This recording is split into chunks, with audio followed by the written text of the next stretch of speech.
Bapak, Ibu, dan saudara-saudaraku terkasih, Shalom, kita berjumpa kembali dalam persekutuan kita dengan firman Tuhan.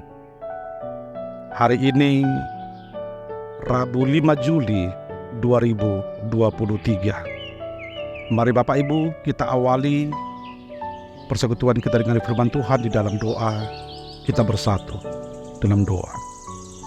Damai sejahtera Allah yang melampaui segala akal dan pikiran manusia, itulah yang menguasai hati dan pikiranmu di dalam Yesus Kristus. Amin. Firman Tuhan untuk kita hari ini diambil dari Mazmur 145 ayat 18.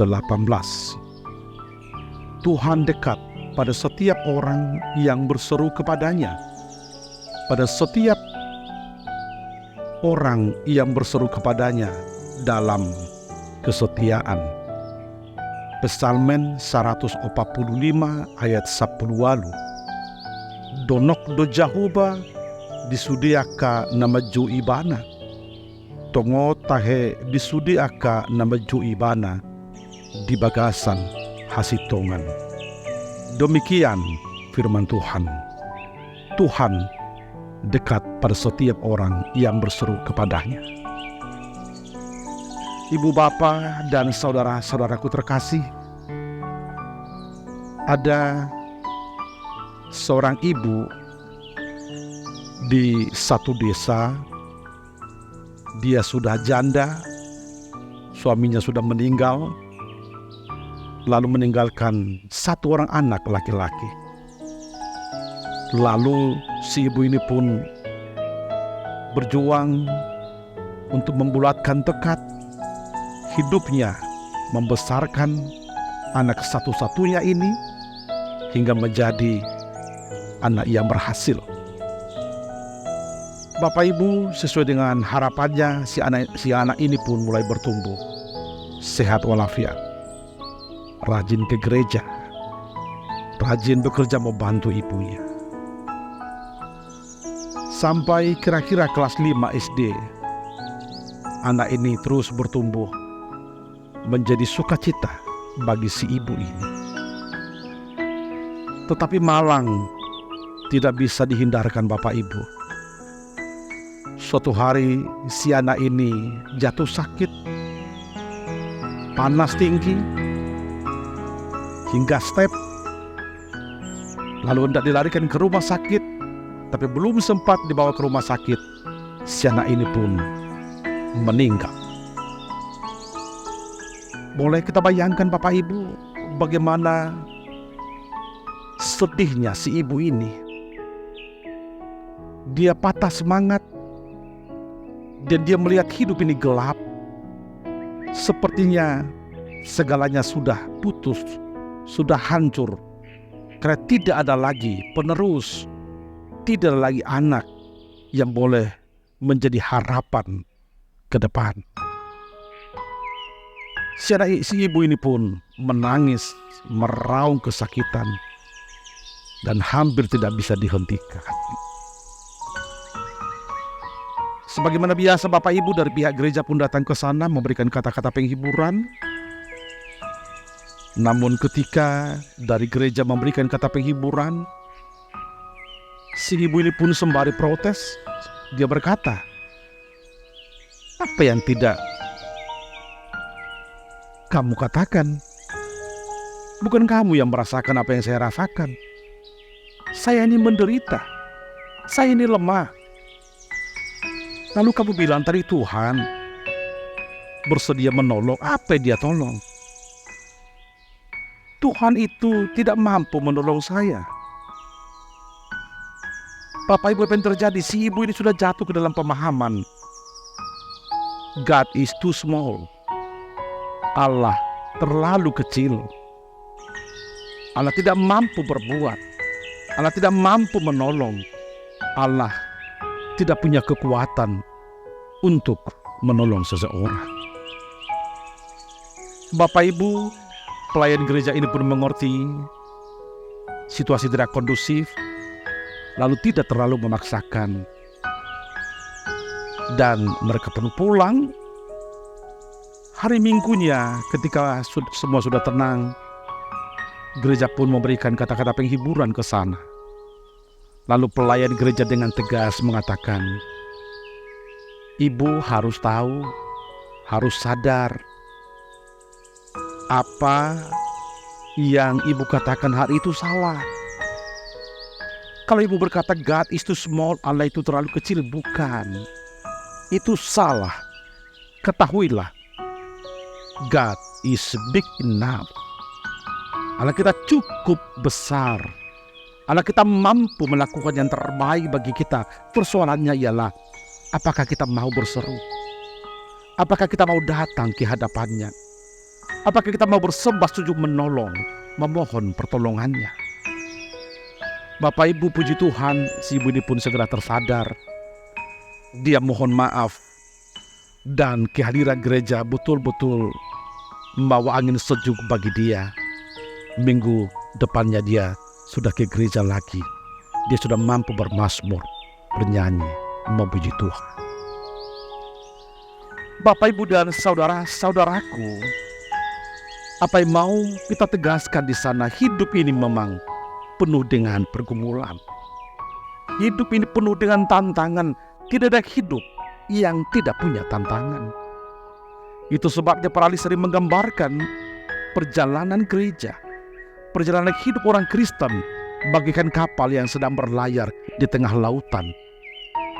Tidak ada air yang tidak punya ombak, yang tidak punya gelombang, kecil atau besar, banyak atau sedikit.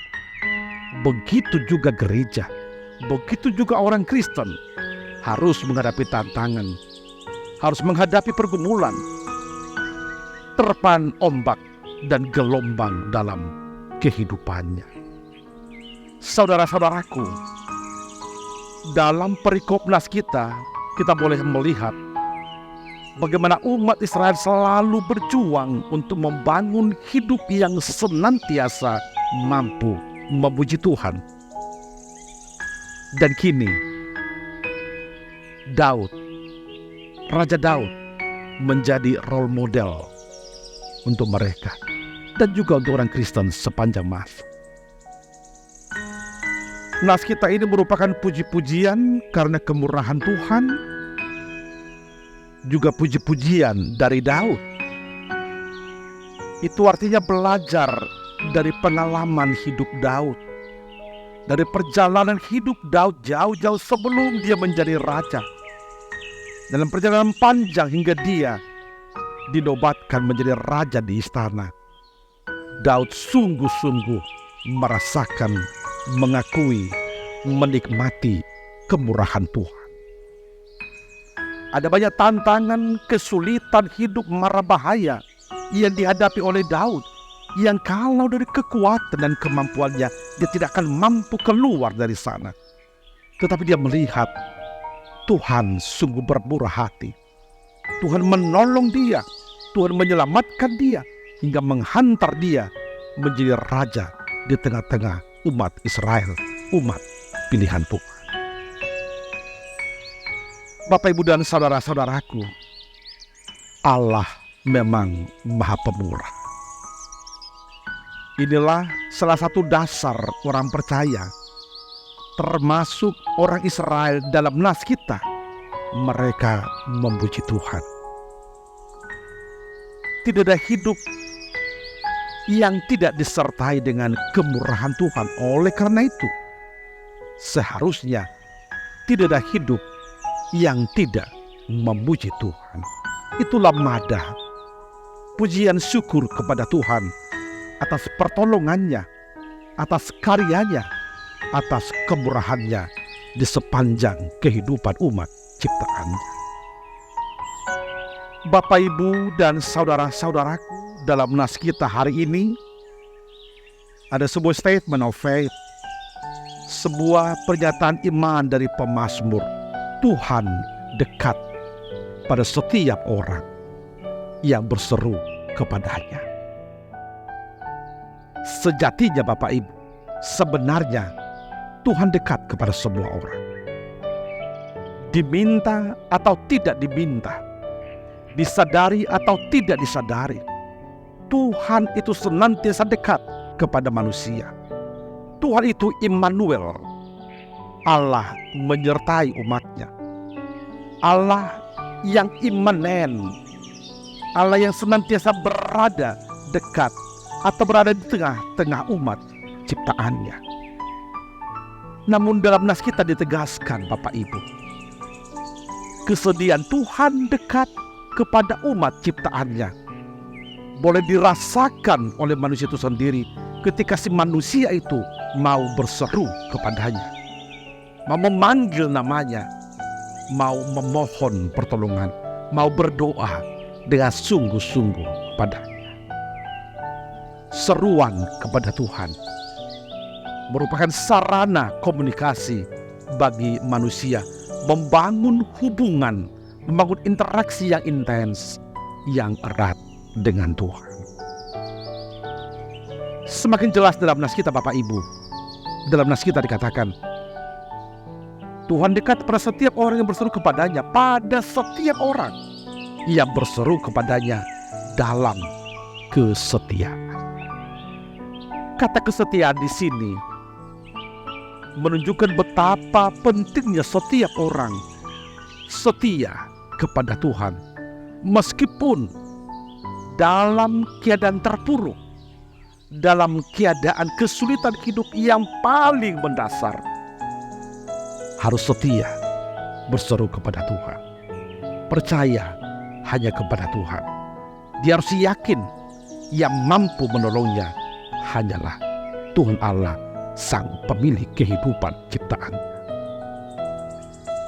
Bapak, Ibu, dan saudara-saudaraku, inilah firman Tuhan untuk kita hari ini, yang tentu menjadi penyejuk, menjadi pedoman kehidupan kita. Mari Bapak Ibu, sebagaimana model kehidupan yang ditunjukkan oleh Daud, ini juga menjadi pembelajaran untuk kita. Mari Bapak Ibu, dalam setiap situasi kehidupan kita berseru kepadanya. Serukan nama Tuhan. Ketika kita melakukan itu, maka ingat Bapak Ibu, Tuhan dekat kepada kita. Dalam kedekatan kita kepada Tuhan, maka kekuatan, kearifan yang daripada Tuhan mengalir dalam kehidupan kita. Lalu kita akan diberikan kekuatan, akan memiliki kemampuan untuk mengarungi perjalanan kehidupan kita yang penuh dengan terpaan ombak dan gelombang. Bapak Ibu, kita juga diingatkan, mari Bapak Ibu berseru kepadanya dalam kesetiaan. Mari miliki Bapak Ibu iman sejati, bukan iman kosmetik. Iman sejati, bukan iman putri malu. Iman sejati ialah iman yang tidak akan pernah goyah dalam keadaan kesulitan hidup sebesar apapun. Tetap teguh dalam pendirian, memuji Tuhan. Tetapi iman kosmetik ialah iman yang mudah luntur, Bapak Ibu. Iman yang mudah goyah. Iman yang akan mengalami persoalan ketika mengalami kesulitan hidup sekecil apapun. Dan bukankah itu juga putri malu yang sebentar mekar, tapi ketika tersentuh sedikit pun akan mengerucut, akan malu seperti namanya. Dan jangan lupa Bapak Ibu, kehidupan kita juga jangan-jangan sering seperti itu. Kita menyerukan nama Tuhan, kita bernyanyi bermazmur, tetapi sedikit saja zona nyaman kita terganggu, kita mungkin akan berontak, bersungut-sungut, atau putus asa, atau berontak kepada Tuhan. Bapak Ibu, marilah kita membangun kehidupan yang senantiasa dalam hubungan dengan Tuhan. Mari serukan nama Tuhan. Apapun aktivitas kita, kegiatan kita satu hari ini, mari lakukan di dalam kebersamaan kita dengan Tuhan. Tuhan itu omnipresent, hadir di mana-mana. Tuhan itu omnipotensia, mampu melakukan segalanya untuk kita. Dan Tuhan itu omniscience, tahu segalanya, termasuk dalam relung hati kita yang paling dalam. Karenanya Bapak Ibu, mari mengenal Tuhan dari karyanya, dari perbuatannya yang senantiasa dekat, yang senantiasa berada di tengah kehidupan kita. Tuhan memberkati. Amin, kita berdoa. Engkaulah Tuhan yang senantiasa dekat kepada kami ketika kami mau berseru kepadamu, berseru dalam kesetiaan. Engkaulah Tuhan yang omnipresent, yang hadir di mana-mana, yang omnipotensi, yang mampu melakukan segalanya, yang omniscience, yang tahu segalanya. Biarlah kami Tuhan semakin mengenal Engkau dari karyamu, dari kehadiranmu, dari penyertaanmu di dalam kehidupan kami. Terima kasih Tuhan. Inilah firman-Mu yang menjadi pedoman kehidupan kami, yang menjadi suluh kehidupan kami, yang menghantar kami, yang mendasari kami melakoni segala aktivitas kami satu hari ini. Berkati kami Tuhan. Ingatkan kami untuk selalu berseru kepadamu, berseru di dalam kesetiaan. Berkati setiap jemaat-Mu Tuhan, dalam seluruh pekerjaan mereka, biarlah mereka semakin melihat penyertaan-Mu. Ya Tuhan, kami serahkan seluruh kehidupan kami serahkan seluruh perjalanan kehidupan kami hanya ke dalam tangan Tuhan. Dalam Yesus kami telah berdoa dan mengucap syukur. Amin.